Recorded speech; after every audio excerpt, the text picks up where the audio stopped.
시장이 이제 오해했던 게 풀리면서 주가가 급등할 수도 있어요. 주가는 저는 좀 당분간은 재미없지 않을까. 삼성 SDI는 팔 이유는 없다.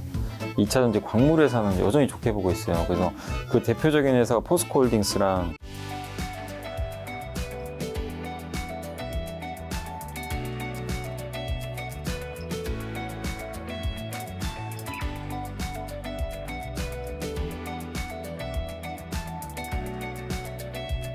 자, 자동차 색 들어가 보겠습니다. 현대차, 기아.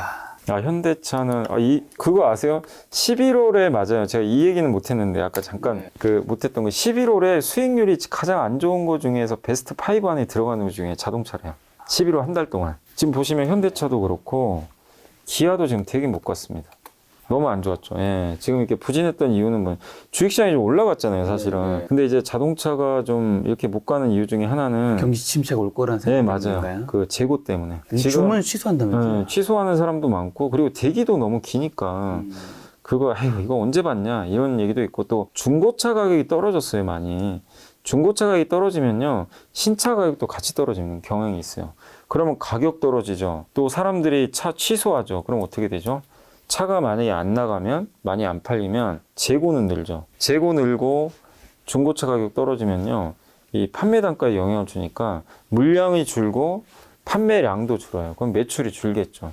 그래서 지금은 아닌데 내년에 그런 일이 현실화되는 거 아닐까, 이 우려감 때문에 지금 자동차 기업들이요 지금 실적이 되게 좋았는데도 전혀 힘을 못 받고 있고 내년에 어쨌든 안 좋을 것 같다. 이게 좀 많이 영향을 좀 주는 것 같아요. 그래서 지금 현재 우리나라 자동차 회사들은 밸류에이션 상으로 치면 되게 저평가된 건 사실인데 시장은 내년도에 있을 감익을 우려하면서 손이 안 나가는 거죠. 야, 이거 어차피 안 좋아지는데 내가 왜 사지? 이런 거예요. 그러니까 조금 비싸도 방향이 좋아지면요 그냥 이 손이 나가는데 지금 뭐 기관이나 외국인들이 딱 봤을 때 야, 내년에 좀 꺾인대. 일단 보자. 예, 이거예요.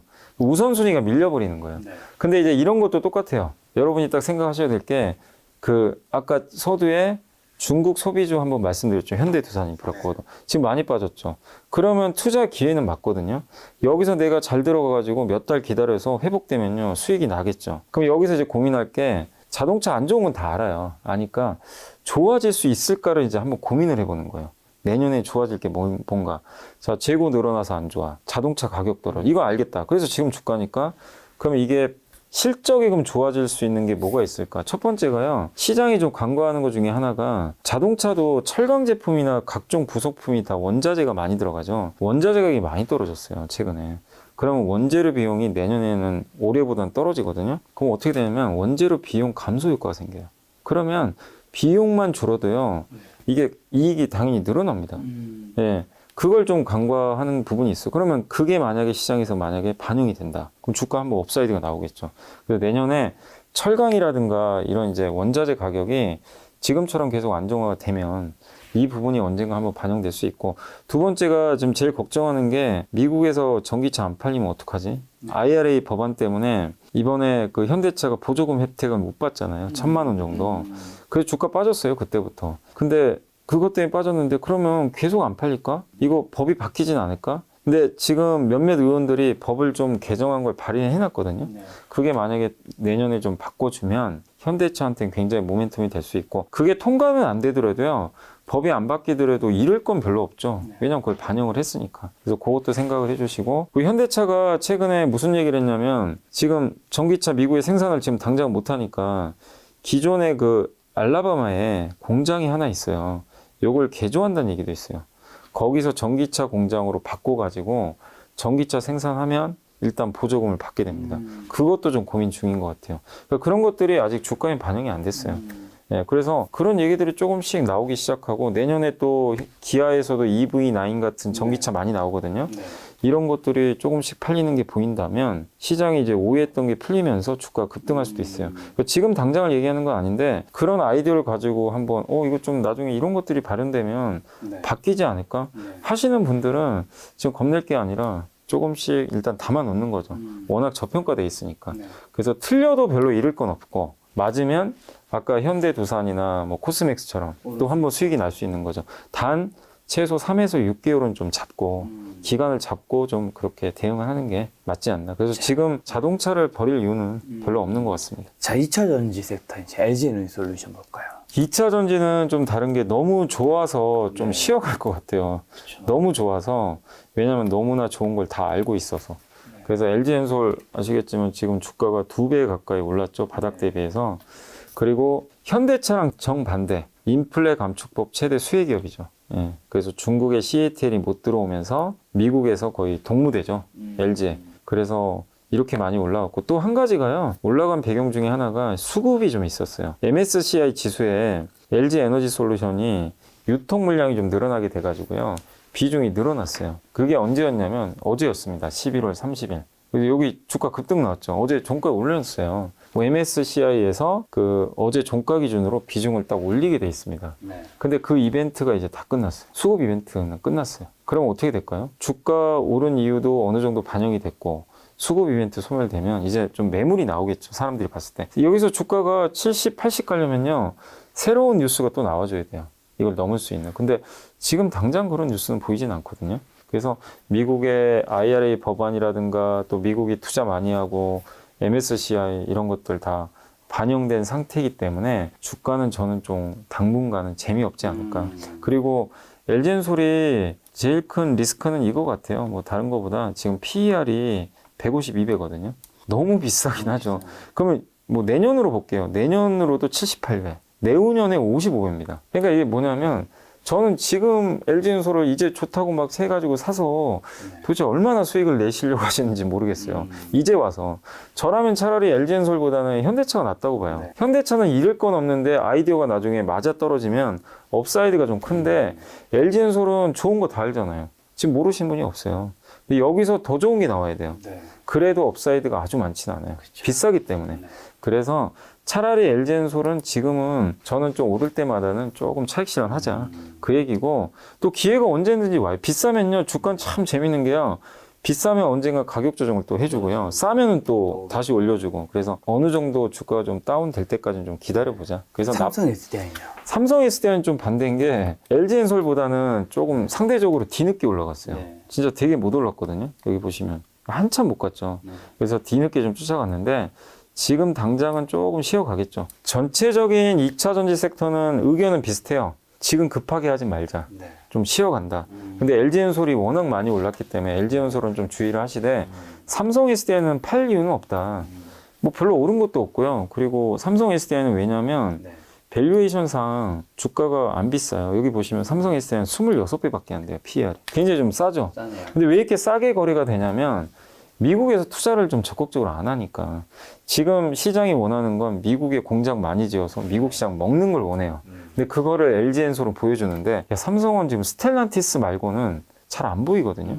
그리고 현대차도 SK랑 LG랑은 하는데 삼성하고는 좀 없어요, 뭐가. 그러다 보니까 지금 소외를 많이 받는데, 다만 저는 왜 LG엔솔은 좀 비중을 줄이더라도 삼성 SDI는 지금은 팔 이유는 없다고 보냐면, 삼성 SDI가 좀 이렇게 싸게 거래된 또 한 가지 이유가 유럽의 전기차가 안 팔렸어요. 마이너스였어요.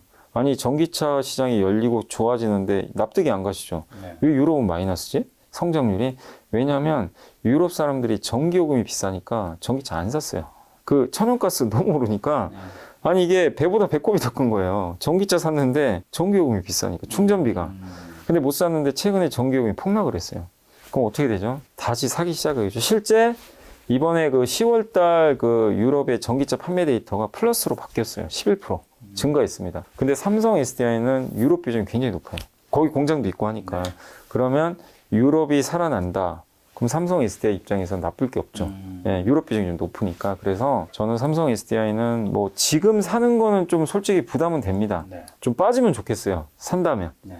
그렇지만 이 가격에선 사라 이거보다도 팔지는 말자. 좀 보유는 해보자. 이렇게 좀 말씀드리고 싶습니다. 자, SK이노베이션은요? SK이노베이션은 제일 못 올랐던 게 일단 물적 분할을 했잖아요. 그러니까 사람들은 물적 분할한 기업 안 살려고 하잖아요. 네. 그래서 SK온 때문에 지금 안 살려고 하지만 대신에 그래서 3사 중에 제일 싸죠. 네. 가장 저평가돼 있고 주가도 제일 못 올랐고. 다만 이제 SK이노베이션 한번 보세요. 두 가지로 보셔야 돼요. 정유가 있고 배터리가 있어요.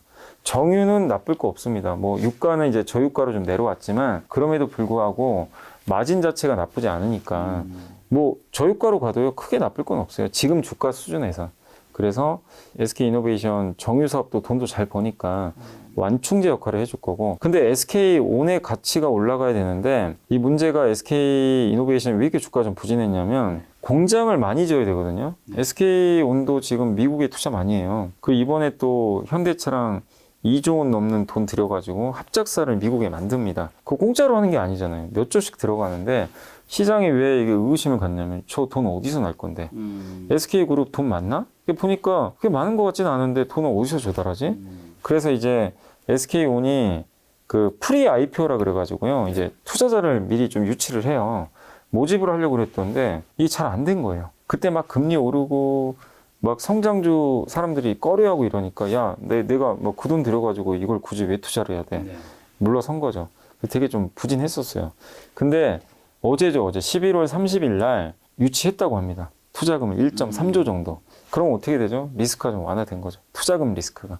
네. 그래서 거기에 대한 이제 리스크가 좀 완화됐기 때문에 네. 뭐 오늘 좀 부진하긴 하더라도 네. 저는 뭐 SK이노베이션은 뭐 3사 중에 또 제일 못 올랐기 때문에 어느 정도 네. 룸은 좀 남아있다.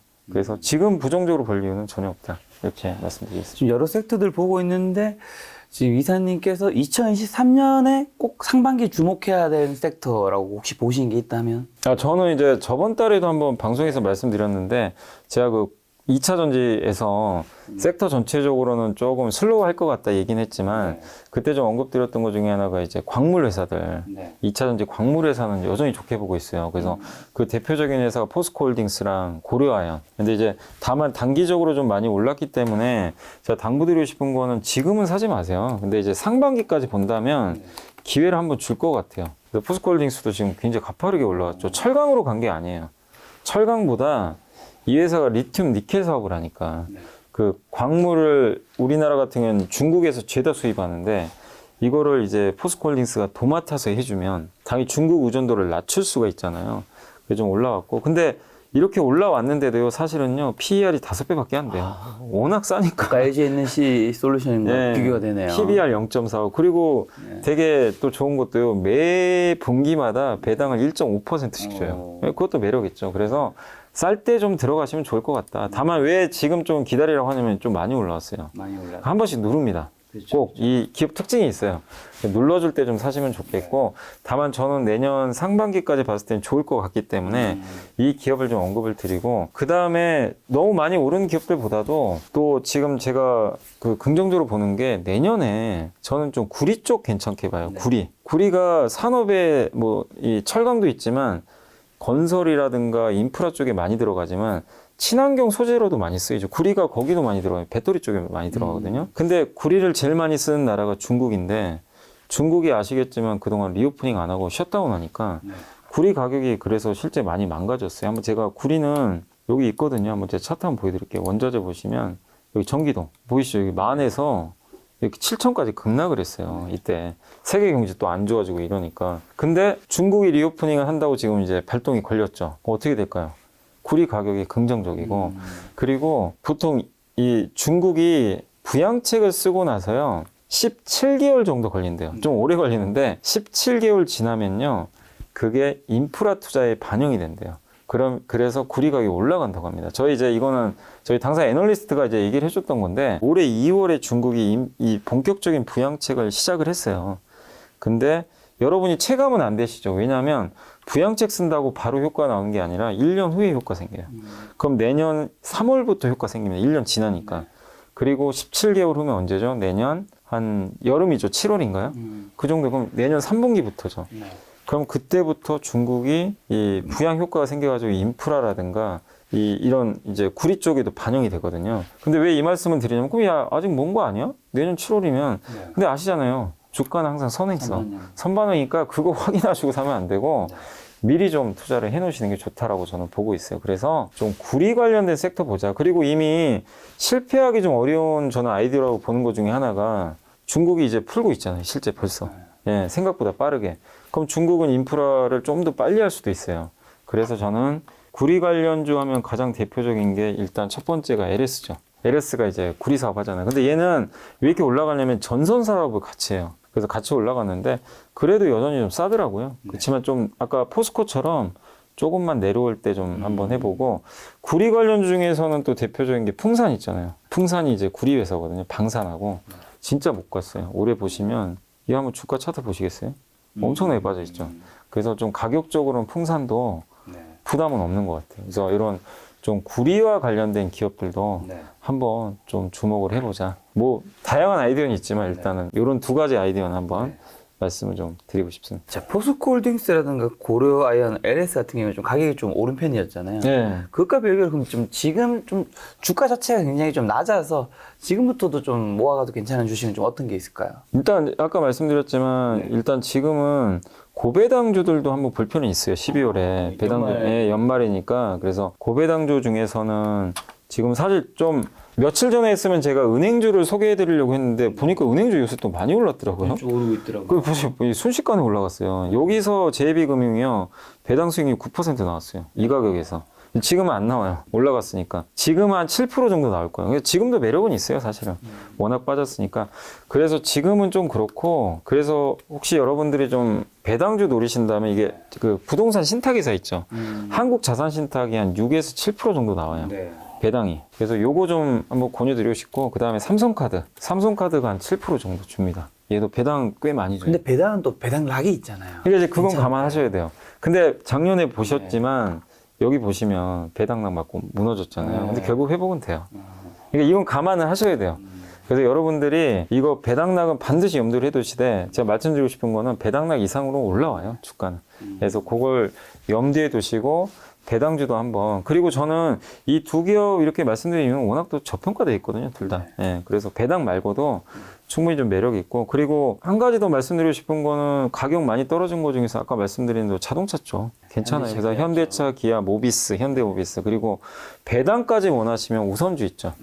현대차, EUB는 좀 배당도 괜찮게 주거든요. 이런 배당 많이 빠져 있죠. 그래서 현대차, EUB 같은 것도 괜찮다라고 말씀드리고 싶습니다. 자, 최근에 그럼 개인 투자 좀 투자할 때 유심히 좀 지켜봐야 될 지표 뭐가 있는지 혹시 주식 매수 타이밍 알려주는 지금 현재 시점에서 좀 경제 지표는 어떤 것들이 있을까요? 아니, 경제 지표상으로는 일단 지금 제일 중요했던 건 물가 지표거든요. 그렇죠. 그래서 이제 물가가 어쨌든 지금 이제 조금씩 꺾이는데 12월 아마 13일, 14일이 제가 알기로는 FMC예요.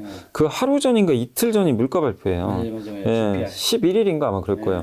그러니까 그날 CPI가 지금 우리가 기대하기로는 계속 꺾이길 좀 기대하잖아요. 근데 만약에 높게 나오면 이제 초치는 거예요. 연말 다 끝난 연말 거지, 이거 뭐. 뭐야 이거 산타 어디 갔어? 산타 도망갑니다. 갑자기 순식간에.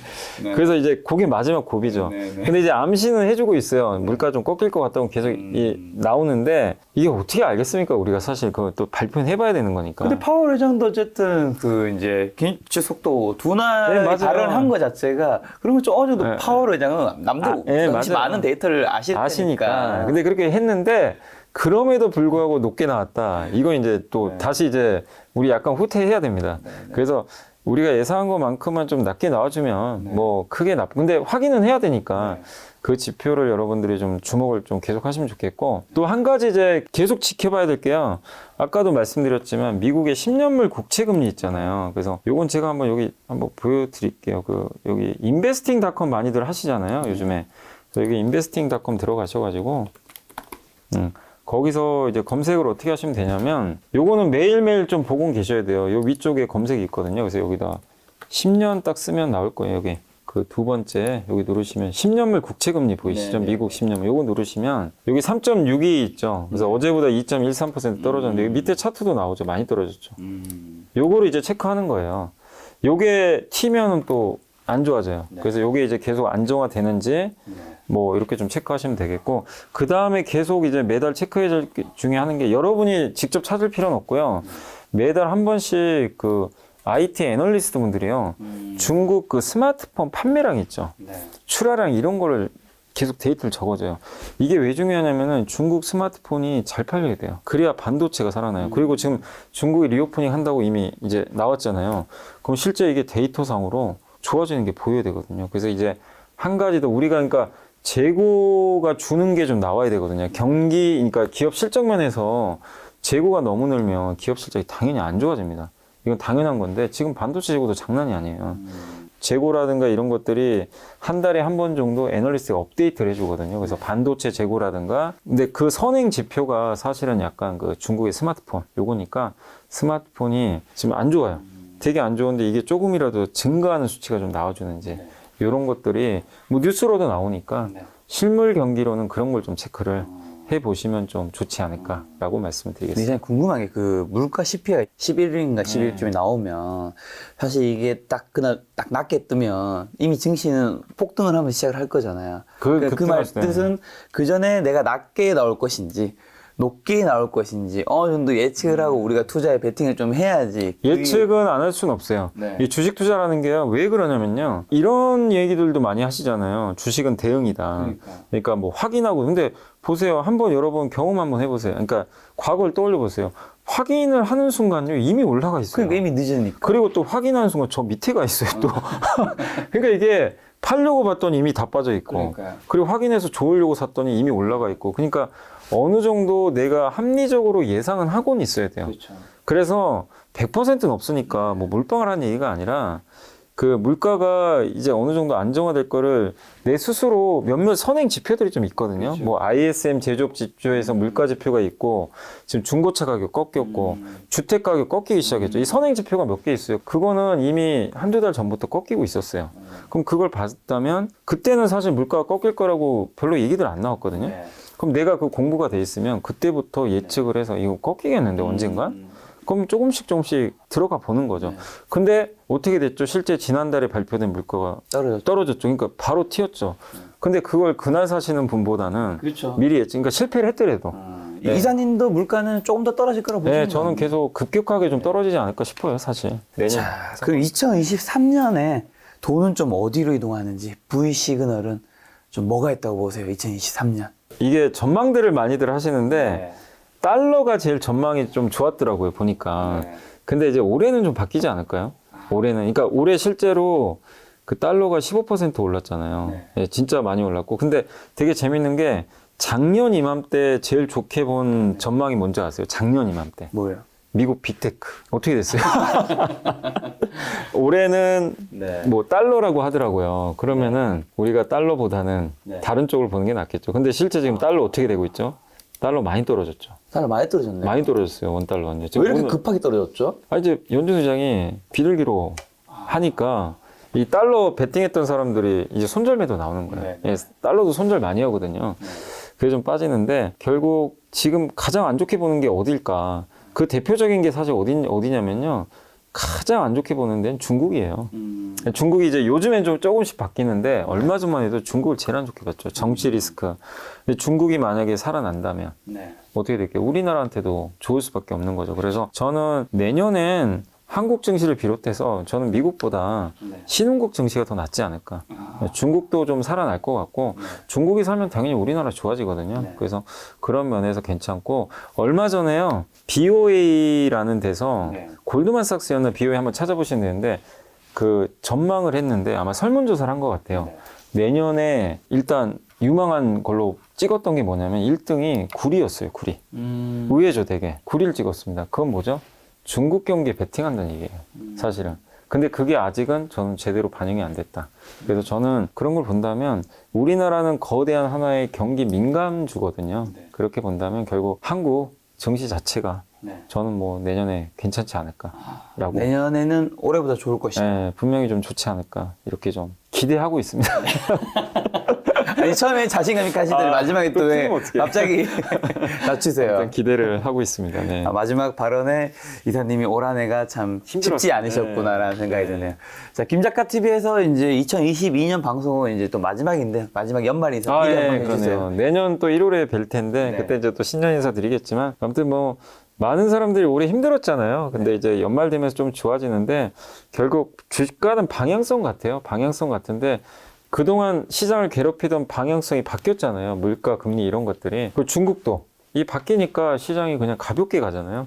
그래서 여러분들이 투자하실 때 항상 그 방향성을 좀 잘 보시면 좋겠고 또 이 좋던 분위기가 갑자기 또 안 좋은 방향으로 언제든지 갈 수 있어요. 그래서 그런 지표들 잘 체크하시면서 그리고 항상 강조드리지만 주식은 싸게 사야 됩니다. 뭐든지 간에. 아무리 좋아도요, 비싸게 사면 의미가 없는 것 같아요. 그래서 지금 너무 좋은 섹터보단 안 좋은 섹터에서도 한번 여러분들이 좀 기회를 포착해보는 그런 시간을 가지셨으면 좋겠습니다. 알겠습니다. 이사님과 2023년 또 신년에 뵙도록 하겠습니다. 오늘 만난 손님은 염선한 이사님이었습니다. 지금까지 여러분 소중한 시간을 함께 해주셔서 정말 감사합니다. 오늘도 김 작가였습니다. 고생 많으셨습니다. 네, 감사합니다.